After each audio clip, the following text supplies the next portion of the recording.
Hi, I'm Dan Caton. I'm an astronomer and astrophysicist at Appalachian State University in Boone, North Carolina.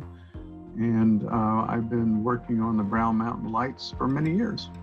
I had a file on the lights ever since I moved here in 1981, but I didn't do anything about it until I had a student in my introductory astronomy course. And he claimed he had seen the lights and he had videoed them, and we went out during the daytime, got the lay of the land. And then I started going out there at night looking for them. I didn't know what to think about them before I really started getting into it, but we shouldn't just poo-poo these claims of paranormal, but they deserve investigation. And so I felt maybe some interesting physics going on here that we don't know about. I'd gotten pessimistic about the lights and even cynical about their existence. We had been out a couple dozen times and hadn't really seen anything. And then I did an interview for an Associated Press reporter, and I got a lot of emails from people who claimed having seen the lights.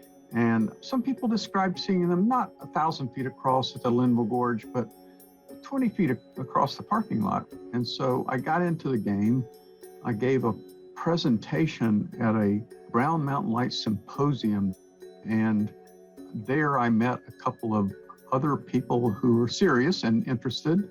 And so we formed a team and we put the first camera there, and then we added a second camera because if you see something, if it's not on both cameras, then it's an artifact in the camera. We had recorded videos for several years, 4 to 5 years, every night, seeing really nothing until we saw this. The next morning, when I built this video and watched it, I looked at this and said, whoa, what is that? This video stood out in that it had something that was obviously different. Previous videos had little glitches and lights and spots that I couldn't really make any sense of. But we had a light here that persisted over 20 minutes, came and went, had no lateral motion sideways, had no up-down motion.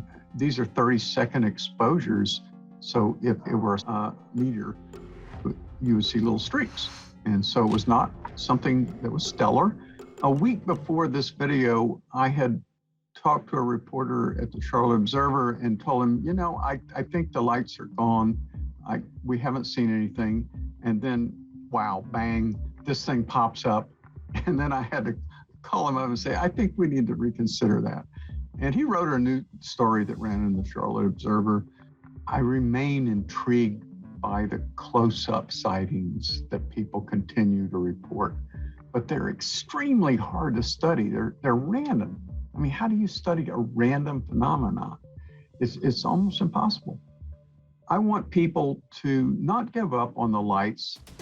I think that people can still go look for them. There's something interesting. There's something we don't understand, but I do advise them before they go to familiarize themselves with the nightscape.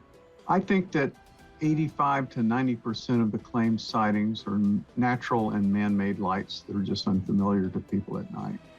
But there's a 5 to 10% that are interesting and odd and not easily explained.